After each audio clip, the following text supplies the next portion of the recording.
ভালোবাসলে কোনোদিনও এসব বিশ্বাস করতে না। তুমি আসলে আমাকে কখনো ভালোই বাসোনি। আমি তোমাকে ভালোবেসে নিজের মনটা দিয়ে বসে আছি। বর্তমান যুগে এডিটের মাধ্যমে কত কী না হয়। আর সবচেয়ে বড় কথা, আমি যদি সত্যি এমন হতাম তাহলে আমাদের বিয়ে 4 বছর হতে চললো, এখনো তুমি ভার্জিন থাকতে না। নিশাত তানজিতের দিকে তাকিয়ে রইল শুধু। তানজিৎ গাড়ির সিটে হেলান দিয়ে চোখ বন্ধ করে বসে রইল। আপনি এখন আসতে পারেন নিশাত সিদ্দিকী। আপনার সময় নষ্ট করার জন্য আন্তরিকভাবে ক্ষমা প্রার্থী। নিশাত অবাকের সহিত তানজিতের দিকে তাকিয়ে রইল। তানজিৎ কখনো নিশাত সিদ্দিকী বলে না, বরাবর বলে মিসেস নিশাত শাহনওয়াজ। আর আপনি তো কখনোই না। নিশাতের তানজিতের কথাগুলো ভাবতে লাগলো, সত্যি তো, এখন তো এডিটের মাধ্যমে কত কিছু করা যায়। আর এই 4 বছরে তো কখনো তানজিৎকে নিশাত এসবের কথা মুখেও আনতে শুনেনি। নিশাদের মন বারবার বলতে লাগলো, তানজিৎকে অবিশ্বাস করে ভুল করেছিস নিশাত তুই। নিশাতকে এখনো বসে থাকতে দেখে তানজিৎ এবার চেঁচিয়ে বলল। Leave please, give me some peace. Nishat কেঁপে উঠল তানজিদের এমন ধমকে। তানজিৎ আবার বলল, আমি উল্টোপাল্টা কিছু করার আগে এখান থেকে চলে যান নিশাত সিদ্দিকী। আমি ডিভোর্স লেটার পাঠিয়ে দেব। নাও লিভ। নিশাত আবার কেঁপে উঠল। তারপর গাড়ি থেকে বেরোতেই তানজিৎ গাড়ি স্টার্ট দিয়ে চলে গেল। নিশাত রাস্তায় বসে কান্না করতে লাগলো। নিশাদের কথাগুলো মনে হতেই বুক ফেটে কান্না আসতে লাগলো। এরপর থেকে তানজিতের সাথে আর ওর যোগাযোগ হয়নি। নিশাত কল করলেও তানজিৎ রিসিভ করে না। নিশাতের কানে শুধু তানজিতের কথাগুলো বারবার বাজতে লাগলো। নিশাত ফুপিয়ে কাঁদতে লাগলো। বাহিরে এখন বৃষ্টির বেগ বেড়েছে, কিন্তু নিশাত এখনো ব্যালকনিতে বসে কান্না করছে। বৃষ্টির পানির সাথে তার চোখের নোনা জলগুলো মিশে একাকার হয়ে যাচ্ছে। আজকে বৃহস্পতিবার, দরুন আদনানরা সবাই আজকে আড্ডা মহলে।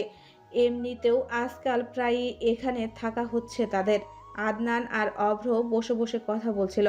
সাদমান এখনো পৌঁছায়নি। হঠাৎ বেল বাজায়, আদনান গিয়ে দরজা খুলে দেয়। সাদমান ছাড়া আর কেউই আসবে না তারা জানে। দরজা খুলতেই আদনানের চোয়াল ঝুলে পড়ার উপক্রম। আদনানকে এমনভাবে তাকাতে দেখে সাদমান বলে। এমনভাবে তাকিয়ে না থেকে ভাইকে ধর। আদনান উদ্বিগ্ন হয়ে বলে উঠল। তানজিৎ ভাই, এই কি অবস্থা তোমার? তারপর আদনান তানজিৎকে ধরে ভেতরে নিয়ে আসে। তানজিতের কপালে একটা সাদা ব্যান্ডেজ বাঁধা, পায়েও ভালোই আঘাত পেয়েছে, যার দরুন খুঁড়িয়ে খুঁড়িয়ে হাঁটছে। আদনান তানজিৎকে বসিয়ে বলে উঠল। অ্যাক্সিডেন্ট করলে কিভাবে? কখন হলো এসব? সাদমান সোফায় বসতে বসতে বলল। কার অ্যাক্সিডেন্ট? কিছু লোক আমাদের হসপিটালে নিয়ে এসেছিল, তাই দ্রুত ট্রিটমেন্ট স্টার্ট করতে পেরেছি। তারপর আমি এখানে নিয়ে এলাম। অভ্র বলে উঠল। তুমি এখানে থাকলে ভাবি কোথায়? ফ্ল্যাটে একা? অভ্রর কথার মাঝে তানজিৎ বলে উঠল। ওকে বাসায় দিয়ে এসেছি। সবাই হতভম্ব হয়ে যায়। সাদমান বলল। কোনো সমস্যা হয়েছে?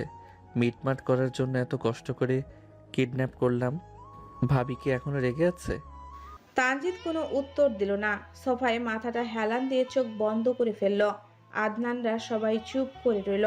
তানজিৎ আদনানের চাচাতো ভাই, যার দরুন ছোট থেকে একসাথেই বড় হয়ে ওঠা। আজ পর্যন্ত কখনো তানজিৎকে এভাবে ভেঙে পড়তে দেখেনি।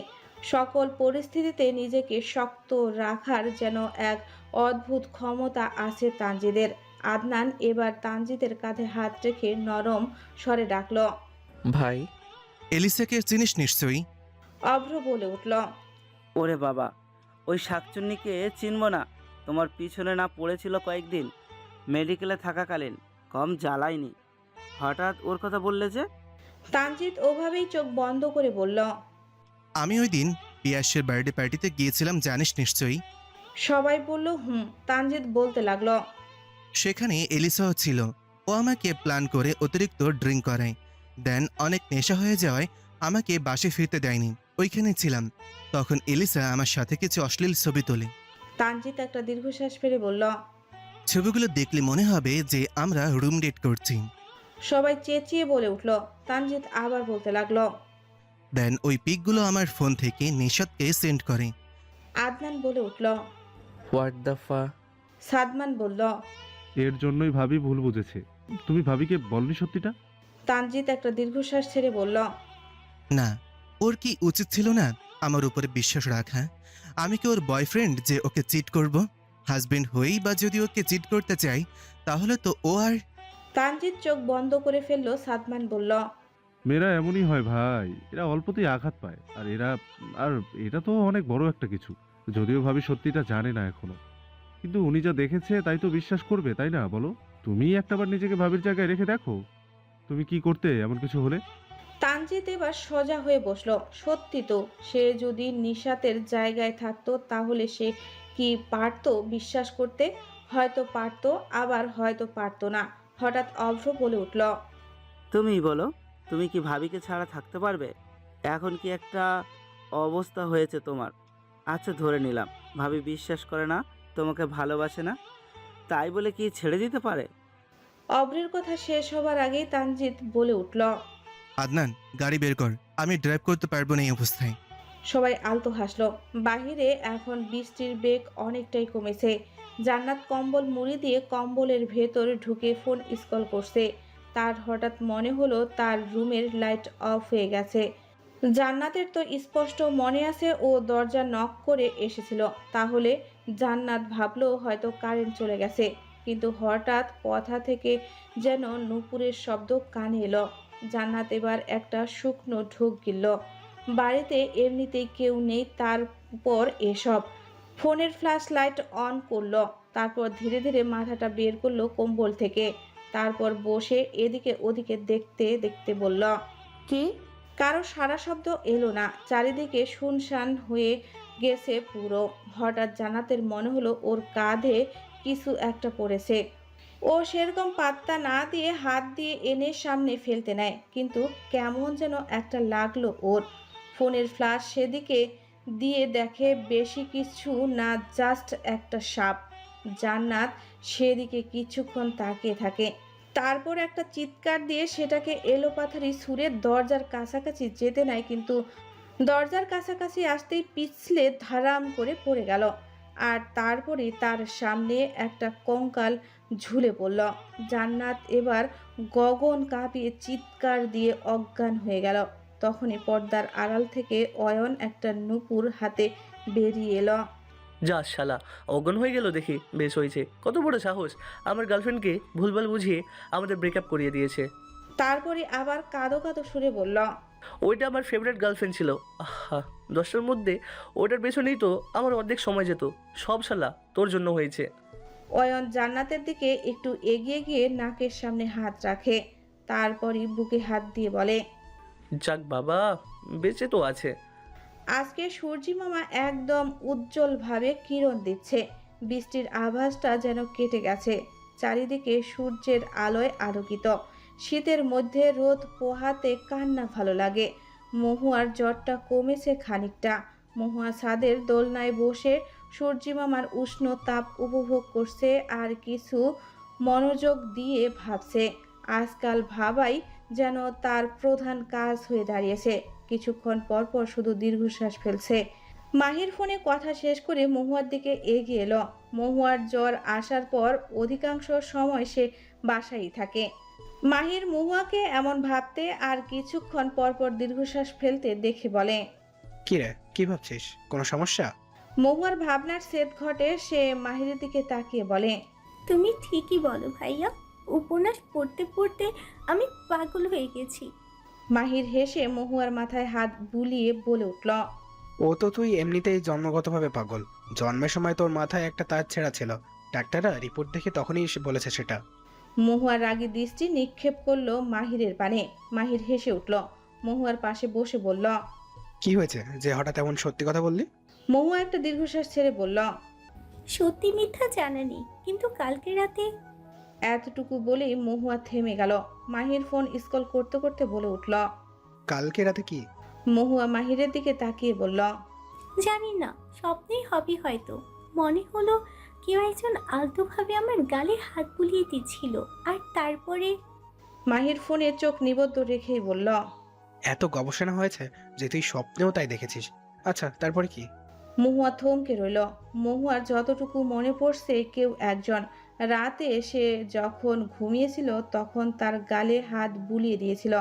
লোকটা তাতেও শান্ত হয়নি, যেন সে মহুয়ার গালে একটা ভালোবাসার পরশও এঁকে দিয়েছিল।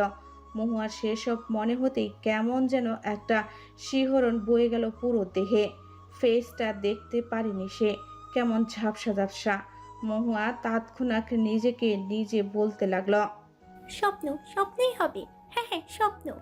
এদিকে মাহির মহুয়াকে কিছু বলতে না দেখে বলে, কি রে, চুপ করে গেলি যে? মহুয়ার মনে হলো স্বপ্ন আর বাস্তব যাই হোক, সে এই কথাটা মাহিরকে কিভাবে বলবে। নিজেকে নিজেই একটা থাপ্পড় মারতে ইচ্ছা করলো তার। সে ব্যাপারটা ম্যানেজ করতে বলে উঠল, আরে বলো না আর। দেখলাম আমার গালটা যে একটা জাদুর কাঠি দিয়ে পাথর বানিয়ে দিয়েছে, তারপর আমাকে মারতে আসছিল। কি ভয়ঙ্কর মনে করো। মাহির আলতো হেসে বিড়বিড় করে বলল। সে থাকতে তোর দিকে তাকানোর সাহসী কেউ পাবে না। মহুয়া বলল, কি বললে? কিছু না, সবকিছু শুনতে নেই। অভ্র গান শেষ হতেই ও ও বলে চেয়ে চেয়ে আদনানের হাতে তালি দিয়ে উঠল। তানজিৎ অভ্রের উদ্দেশ্যে বলল, you are a genius Avro, just wow. তানজিতের কথার পিঠে সাদমান বলে উঠল। মারাত্মক ভয়েস ইয়ার। অভ্রের জন্য এদিকে কোনো খেয়ালই নেই, সে তো ওই কাজল কালো চোখ কল্পনায় আঁকতে ব্যস্ত। গানটা যেন তাকে উদ্দেশ্য করেই ছিল। আদনান বলে উঠল, শালা নির্ঘাত ওর মায়াবিনীর কথা ভাবছে। দেখ কেমন মুচকি মুচকি হাসছে। আব্বে এই এই। আদনানের ধাক্কা দেওয়াতে অভ্র বিরক্তির সাথে বলল, ধাক্কাচ্ছিস কেন? কি সমস্যা? কি সমস্যা মানে? এখনো মায়াবিনীকে পাও নাই, তাই এই ব্যবহার? পেলে তো চান্দু আমাদেরকে আর চিনবেই না তুমি। অভ্র বিরক্তির সাথে বলে, জান্নাতের নাম বললেই তো তুই আর আমাদের চিনিস না, আবার আমাকে বলিস। আদনান খেকিয়ে বলে উঠল। এই এই, জান্নাত জান্নাত কি করছিস? হ্যাঁ ভাবি বল। অভ্র একইভাবে বলল। তো তুই মায়াবিনী মায়াবিনী কি করছিস? ভাবি বল। তানজিৎ ওদের কথাকে পাত্তা না দিয়ে টিভি অন করলো।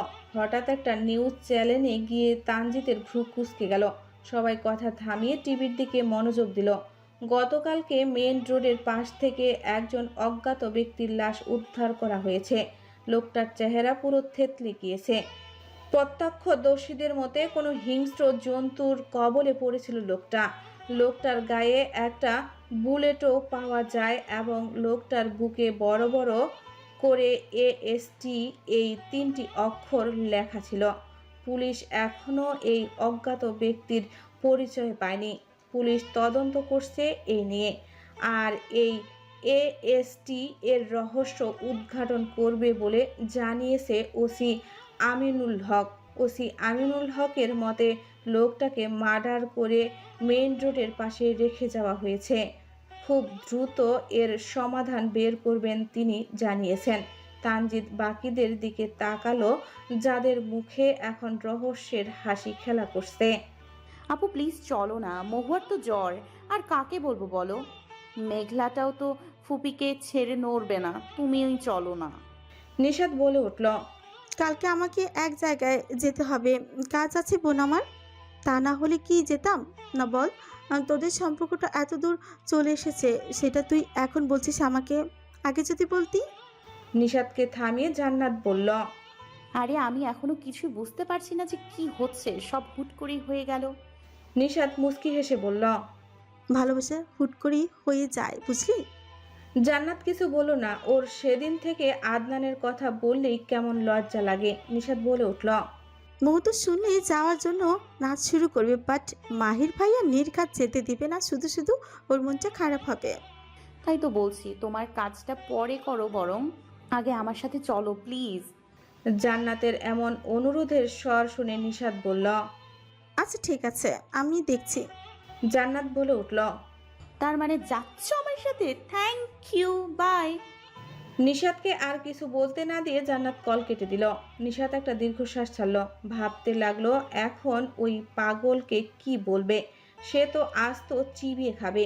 নিশাত বিছানায় শরীরটা এলিয়ে দিল। এরপর গত রাতের কথা মনে পড়তেই লজ্জায় গাল লাল হয়ে গেল পুরো। ভাই, এখন যাওয়াটা কি ঠিক হচ্ছে? তোমার শ্বশুর যদি আমাদের ডাকাত ভেবে পুলিশে দিয়ে দেয়? আদনানের কথায় অভ্র বলে উঠল, আমাদের দেখতে কি তোর ডাকাতের মতো লাগে? পুলিশে দিলে তোকে দিতে পারে, তোকে খানিকটা ওরকমই লাগে। আদনান কিছু বলতে যাবে তার আগেই সাদমান বলল। চুপ কর তো তোরা। ভাই চলে এসেছি মেবি। তানজিৎ একবার গাড়ির গ্লাস দিয়ে বাইরে তাকালো। নিশাদের বাড়ির একটু আগেই গাড়িটা থামিয়েছে। বাইরে টুপটুপ বৃষ্টি পড়ছে। ওরা সবাই গাড়ি থেকে ছাতা হাতে নামলো। তানজিৎ বলল। বৃষ্টি পড়ছে, তোরা নামিস না, আমি যাচ্ছি। আদনান বলে উঠল। এই যাচ্ছ মানে? কোথায় যাবে এই অবস্থায়? তানজিদের টনক নড়ে তখন। সে তো ভুলে গেছিল সে ইনজুর।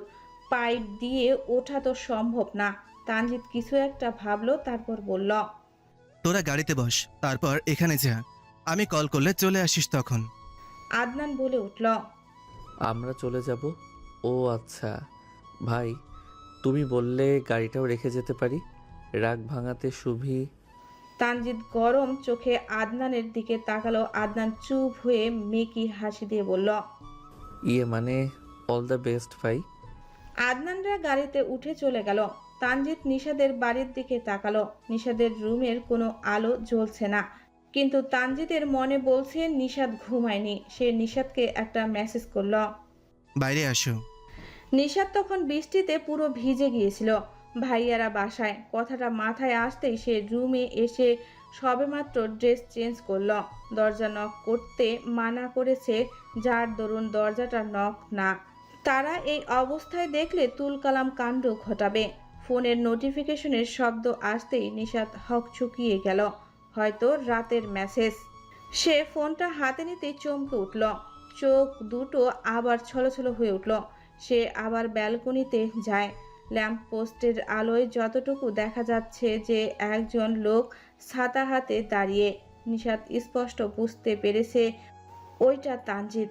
নিশাদ আর এক মুহূর্ত নষ্ট করলো না। ও মাথায় ওড়নাটা ভালোভাবে দিয়ে চেহারাটা ঢাকার চেষ্টা করলো। তারপর রুমের দরজাটা খুলে পা টিপে টিপে বাড়ির মেন গেটের দরজা সতর্কতার সাথে খুলল। তারপরই দৌড়ে সোজা তানজিদের বুকে ঝাঁপিয়ে কান্না করতে লাগলো। তানজিৎ আলতোভাবে এক হাতে জড়িয়ে ধরলো, তারপর বলল। আমি তো খারাপ, ক্যারেক্টারলেস, তাহলে কাঁদছো কেন এরকম? তানজিৎকে আর বলতে না দিয়ে নিশাদ বলতে লাগলো। একদম ফালতু কথা বলবে না। আম সরি, আমার ভুল ছিল, তাই বলে তুমিও এমন করবে? তানজিৎ আলতো হেসে বলল। আমি তো ভুল ভাঙানোর জন্য কিডন্যাপও করলাম, আর কি করবো আমি বলো? নিশাদ শুধু কান্না করে চলছে। তানজিৎ এবার বলল। আমি কি এত রাতে এইরকম ইনজুর্ড অবস্থায় তোমার কান্না দেখার জন্য এসেছি? নিশাদ ইনজুর কথাটা শোনার সাথে সাথে মাথা তুলল। তানজিদের কপালে ব্যান্ডেজ দেখে ও আরো জোরে জোরে কাঁদতে লাগলো। তানজিৎ ভ্যাবাচাকা খেয়ে গেল। ও এবার ধমকে বলল। এই মেয়ে, চুপ। নিশাদ এবার চুপ হয়ে গেল, তাও হেসকি তুলছে। তানজিৎ বলে উঠল। কিভাবে আঘাত পেলাম, কেন পেলাম, ব্যথা করছে নাকি কোথাও, এসব জিজ্ঞাসা করবে, তা না করে কান্না করে চলেছ। নিশাদ মাথা নিচু করে রইল। তানজিৎ এবার নরম সুরে বলল। যা হওয়ার হয়ে গেছে, ওকে, এসব নিয়ে আর ভাবার দরকার নেই। যে ভুল বোঝাবুঝিটা ক্রিয়েট হয়েছে তার ব্যবস্থাও হয়ে গেছে, তাই এসব দুঃস্বপ্ন ভেবে ভুলে যাও, বুঝলে? নিশাদ মাথা উঁচু করে তানজিদের পানে তাকিয়ে বলল। কে করেছে এমনটা? সেসব নিয়ে আর ভাবতে বারণ করলাম না, ভুলে যাও। নিশাদ মাথা কাত করে ঠিক আছে বলল। তানজিৎ অসহায় স্বরে বলল। 5 দিন তোমাকে ছাড়া আমার কি হয়েছে দেখেছ? আর ডিভোর্স, তাহলে তো মরেই যাব। নিশাদ তানজিতের দিকে তৎক্ষণাৎ তাকিয়ে বলল। না না, কোনো ডিভোর্স হবে না, আমি মরে যাবো। তাহলে এসব বলবে না আর। তানজিৎ এবার একটু দুষ্টু হেসে আশেপাশে তাকিয়ে বলল। এত কষ্ট করে এলাম, রাগ অভিমান শেষ করে বিনিময়ে কিছু পাবো না? নিশাদ বলে উঠল। কি দেব আমি? তোমার তো সবই আছে। তুমি বললে আমি নিতে পারি। নিশাদ অবুঝের মতো বলল। কি আর নেবে? কিছুই তো। নিশাদের কথার মাঝেই তানজিৎ নিশাদের অস্ত্রজোড়া আঁকড়ে ধরল। নিশাদের চোখ বড় বড় হয়ে গেল। সে এমনটা আশাও করেনি। কিছুক্ষণ পর ছেড়ে দিয়ে নিশাদের কপালের সাথে নিজের কপাল ঠেকালো, তারপর বলল। ভবিষ্যতে আর এমন ভুল কখনোই করো না। যাই হোক না কেন আমাকে বলবে। একটা কথা মনে রাখবে, তানজিৎ শাহনে অজের জীবনে তুমি প্রথম আর তুমি শেষ ভালোবাসা। নিশাদের কানে এখনো তানজিদের শেষের কথাটা বাজছে। আর যতবারই মনে আসছে সে মুচকি মুচকি হাসছে। আম্মু, তোমাকে না মানা করেছি তুমি কোনো কাজ করবে না, ডক্টর তোমাকে রেস্টে থাকতে বলেছে। মেঘলার কথায় আমিনা বেগম তেতে বললেন, চুপ করলি তুই? কলেজে মিস দিতে মানা করেছি তোকে। কাল থেকে আর একবারও মিস দিলে তোর ওই ডাক্তারের ঠ্যাংটা ভাঙবো আমি। সত্য? আমিনা বেগম রান্নাঘরে আসতে নিলে মেঘলা বাদ সেধে বলে, একদম না, আর ঠ্যাং ভাঙার হলে ভেঙো। এখন যাও তো। আর আজকে তো শুক্রবার, কালকে যাব বরং কলেজ। মেঘার সাথে যাও বরং। তোমরা বাপ মেয়ে অতিরিক্ত যত্ন করে মেরে ফেলবি আমাকে। সাজ্জাদ আহমেদ বাজারের ব্যাগটা রাখতে রাখতে বলেন, তুমি একটু চুপ করো তো মেঘলার মা। আর এখানে কি করো তুমি? যাও রুমে যাও। আজকে আমি আর আমার মেয়ে রান্না করব, তোমার জায়গা নেই, যাও। আমিনা বেগম বলেন, তোমার আশকারা পেয়ে ও এমন কলেজ মিস দেওয়া শুরু করেছে। ওইটা এমনিতেই ফাঁকিবাজ। ওই যে কথায় বলে না, এমনিতেই নাচের বুড়ি তার ভিতরে ঢোলের বাড়ি। ওইটাও এমনিতেই হয়েছে।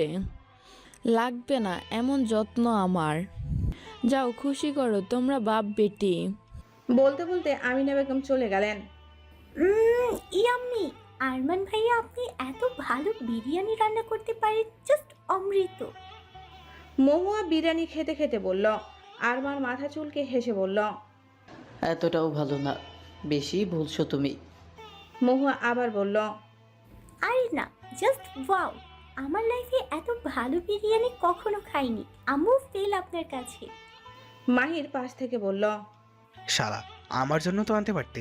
বন্ধু হোস আমার জন্যই আনলি না। আরমান বলে উঠল, তোর মতো বান্দরের জন্য কে আনবে? আমি বান্দরদের জন্য আনি না, সরি রে। আরমানের কথা শুনে মহুয়া জোরে জোরে হাসতে লাগলো। আরমানও তাল মিলিয়ে হাসলো। আরমিনের সামনে এক্সাম থাকায় বেচারি পড়াশোনা নিয়ে ব্যস্ত, তাই চেয়েও আসতে পারেনি। আরমান মহুয়ার উদ্দেশ্যে বলল, খাওয়ার সময় বেশি হেসো না মহু পাখি, বিষম খাবে তো। মহুয়া হাসি থামিয়ে বলল, ফাইনালি তুমি একটা প্রপার নাম দিয়েছো ভাইয়া। মহুয়া আবার হাসতে লাগলো। মাহির এবার বলল, দেবু কানে নিচে একটা, তখন সব হাসি পালাবে। মহুয়ার হাসি এটা শুনেই উবড়ে গেল। আরমান তা দেখে বলল, একদম ধমকাবি না ওকে। কত বড় সাহস, আবার বলিস মারবি। যা তোর কপালে একটা ঝগড়াটা বউ চুটবে, দিনরাত ঝগড়া করবে। মাহির সেটাকে পাত্তা দিল না। মহুয়াকে বলল, বেশি খাস না, মোটা হয়ে যাবে। তখন আর তোকে বিয়ে দিতে পারবো না। এক কাজ কর, বরং আমাকে।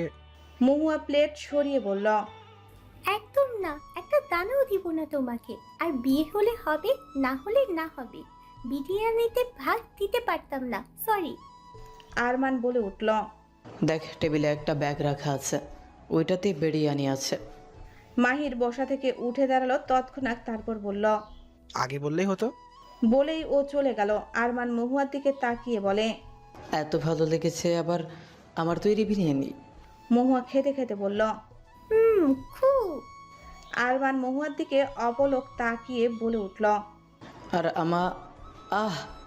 কাজ ভাঙা শব্দ আর আরমানের আর্তনাদ শুনে মহুয়া হকচকিয়ে গেল। হঠাৎ এমন আকস্মিক ঘটনায় আরমান হতভম্ব হয়ে কপালে হাত দিয়ে হালকা আর্তনাদ করে উঠল। মহুয়া খাবারের প্লেট রেখে তাড়াতাড়ি উঠে দাঁড়ালো। জানালা দিয়ে একবার বাইরে উকি দিল, কিন্তু কাউকে দেখতে পেল না। এদিকে মহুয়াকে বাইরে তাকিয়ে থাকতে দেখে আরমানের মাথা গরম হয়ে গেল। সে রেগে বলে উঠল, ইডিয়েট, বাহিরে না দেখে আমাকে দেখ। কপাল থেকে রক্ত বেরোচ্ছে, তা না দেখে তুমি বাহিরে তাকিয়ে আছো। সত্যিই তোমার বুদ্ধি হয়নি মহুয়া। মহুয়া হকচকিত হয়ে গেল। এই প্রথম আরমান তার সাথে এমনভাবে কথা বলল। এর আগে যতবার দেখা হয়েছে কোনো দিন এভাবে বলেনি, তাই একটু মন খারাপও হলো। মহুয়াকে এভাবে বসে থাকতে দেখে আরমান আরও রেগে যায়। সে বলে ওঠে, নিজে কিছু না পারলে অ্যাটলিস্ট মাহিরকে ডাকো, বলদের মতো তাকিয়ে না থেকে। মহুয়ার মানে রাখলো কথাটা, কিন্তু তারপরই মনে হলো সত্যি তো, আরমানের কপাল থেকে রক্ত পড়ছে আর সে বসে আছে। রাগারই কথা। মহুয়া মাহিরকে ডাক দিল। মহুয়ার ডাক শুনে মাহির মহুয়ার রুমে আসে। এসে আরমানের কপালে রক্ত দেখে ও একটা শুকনো ঢোক গিলল, যেন সে আগেই বুঝতে পেরেছিল এমন কিছুই হবে। মাহির হাত ধুয়ে ফার্স্ট এড বক্স এনে আরমানের কপালে ব্যান্ডেজ করে দিল। তারপর আরমানকে বলল। তুই এক কাজ কর, বাসায় চলে যা, বাসায় গিয়ে রেস্ট কর। আরমান বলে উঠল। কিন্তু এইটা আসলো কোথা থেকে? মাহির বলে উঠল। হয়তো কোনো ফাজিল ছেলেপেলে মেরেছে, বাদ দে, আমি দেখে নেব। তোর বেশি আঘাত লাগেনি, এটাই অনেক। আরমান আর কিছু বলল না, ও চলে যেতে নিল। তারপর আবার মহুয়ার কাছে এসে বলল। সরি মহু পাখি, তখন আসলে মহুয়া বলে উঠল। আরে না না ভাইয়া, আমি কিছু মনে করিনি, আমি তো বোকার মতো বসেছিলাম। আরমান সৌজন্যমূলক হাসি দিয়ে মহুয়ার গাল আলতো টেনে বলল। থ্যাংক ইউ পাখি। মহুয়া জোরপূর্বক হাসলো। মাহির তা দেখে বলল। হয়েছে, যা এখন, মানে বাসায় গিয়ে রেস্ট কর। আরমান চলে যাওয়ার পরপরই মহুয়া বলল। এরকম তো আগে কখনো হয়নি ভাইয়া। মাহির মহুয়ার কপালে হাত দিয়ে জ্বর আসে নাকি দেখতে দেখতে বলে। আরো কত কিছু হবে, এটা তো কিছুই না। মহুয়া মাহিরের দিকে তাকিয়ে বলল। মানে? সময় হলেই বুঝবি, এখন খেয়ে দে, একটু ঘুমা, জ্বরটা এখনো আছে। মহুয়া আর কিছু বলল না। খাওয়া শেষে কম্বল মুড়ি দিয়ে ঘুমের দেশে পাড়ি দিল। মাহির মহুয়ার মাথায় হাত বুলিয়ে দিল। যখন দেখলো মহুয়া ঘুমিয়ে গিয়েছে, তখন ও ব্যালকনিতে গিয়ে আশেপাশে দেখতে লাগলো। তারপর বলতে লাগলো। শালা এত কিছু জানে কিভাবে? আমি যা জানি না তাও ও জানে, বরং আরো ভালো জানে, কিন্তু কিভাবে? এমন করছো কেন? একটু বোঝো, বেচারি কালকে। এত কিছু জানি না, তুমি কালকে আসছো ব্যাস। আর জান্নাতকে বলো মহুয়াকে নিয়ে যেতে, তাহলেই তো হয়। নিশাত কিছু বলতে নিবে, আবার থেমে গেল। তারপর সন্দেহজনকভাবে বলল। এই 1 মিনিট, আমি তো একবারও ওর নাম বলিনি, তুমি জানলে কি করে যে ওর নাম জান্নাত? তানজিৎ হালকা কেসে উঠল। তারপর বলল। আরে মানে ওই আর কি। নিশাত গম্ভীর স্বরে বলল। এই সত্যি করে বলো, তুমি কি কোনোভাবে ওদের চিনো? তানজিৎ একটা দীর্ঘশ্বাস ছাড়লো। তরি যখন ডুবে গেছে আর ঘুরিয়ে লাভ নেই, তাই সে বলল। চিনি। আর শুধু আমি না, ওরাও চেনে আমাকে। নিশাত জোরে চেঁচিয়ে বলল। কি? যাই বলো, আমার শালিগুলো কিন্তু অনেক ভালো। কি সুন্দর তোমার বিয়ের খবর পৌঁছে দিয়েছিল, তারপরে আবার পাত্রপক্ষকে ভাগিয়ে দিল। ওই প্ল্যানটা অবশ্য ওদের ছিল। কিডন্যাপের পরে তুমি তোমার এক বান্ধবীর বাসায় আছো বলে ম্যানেজ করা। যাই হোক, অনেক হেল্প করেছে ওরা আমাকে। নিশাত যেন ট্রমায় চলে গেছে পুরো। নিশাদের থেকে কোনো সারা শব্দ না পেয়ে তানজিৎ বলল। কি হলো, কথা বলছো না কেন? হ্যালো। নিশাত বলে উঠল। ওরা আপনাকে চিনল কিভাবে, সব বলুন। তানজিৎ ভাবসলীন ভাবে বলল। তোমার জন্য। তোমাকে ফোনে কথা বলতে শুনেছিল আমার সাথে। দেন আমরা যেদিন মিট করেছিলাম ওই দিন আমাকে ফলো করেছিল। তারপরে তুমি যেতেই ওরা আমাকে নানান প্রশ্ন শুরু করে। দেন তানজিতের কথার মাঝে নিশাত বলে ওঠে। দেন তুমি সব বলে দিয়েছো যে আমাদের বিয়ে হয়েছে, তাই তো? তানজিৎ কোনো ভনিতা ছাড়া বলল। তাই। নিশাত চেঁচিয়ে উঠল। হাত আরাম কোথা খারাপ, ফ্রেন্ডও তো বলতে পারতে, এতটুকু বুদ্ধি কাজে লাগাতে পারলে না? তানজিৎ ভাবসলীন ভাবে বলল। না, পারলাম না। তুমি কালকে আসছো, দ্যাটস ফাইনাল। Okay, by. একটু পরে সূর্য অস্ত যাবে, যার দরুন আকাশটা লাল বর্ণ ধারণ করেছে। চারিদিকে কুয়াশা পড়বে পড়বে ভাব। জান্নাত ওর রুমের জানালাটা বন্ধ করে দিল। তারপরে ব্যালকনির দরজাটা লাগিয়ে দিল। অয়ন নাকি সেদিন পায়ে বেয়ে ব্যালকনি দিয়ে এসেছিল। সেই দিনের ওই ঘটনার পর জান্নাত অয়নকে ইচ্ছে মতো কিলিয়েছে। জান্নাত বিছানায় শুয়ে নিজে নিজে বলতে লাগলো। শেষমেশ এই আমি ওই আগন্তুকের প্রেমে পড়েই গেলাম। আচ্ছা, আদনানের আমাকে পছন্দ হবে তো? যদি না হয়, না না না, হবে হবে, এতটাও খারাপ দেখতে না আমি। আর তাছাড়া ও তো বললই, উফ আদনান, আপনি আমাকে পাগল বানিয়ে ফেলবেন। আপনাকে দেখার জন্য মনটা কেমন ছটফট করছে, বাট আপনি যেমনই হন না কেন, আই উইল অ্যাকসেপ্ট। যাক, ভালোই হলো মহু যাবে না। নিঃস্বাপুটা একবার বলবে তো যে দেখা করতে যাবে। ও সে তো আবার এখন জেনেছে যে আমরা তাদের বিয়ের সম্পর্কে জানি। যাই হোক, মহুয়াটাকে নিয়ে গেলে তাও একটু ভরসা পাবো। মনটা কেমন উড়ু উড়ু করছে, হায়। আদনান শান্ত হ।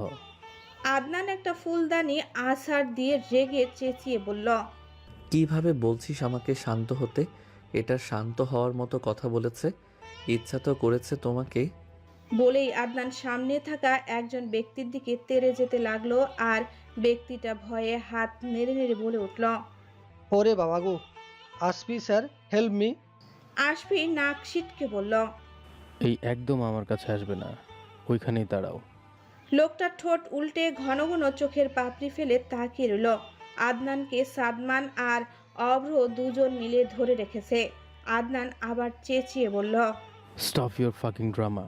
স্যান্ডি, জানো আদৌ কি করছো তুমি? লোকটি গোলাপি রঙের স্যুট পরিহিত আর ঘাড় পর্যন্ত চুলগুলো সাইড করে সিঁথি করে রাখা। সে এবার মাথাটা নিচু করে কণ্ঠ চিকন করে বলতে লাগলো।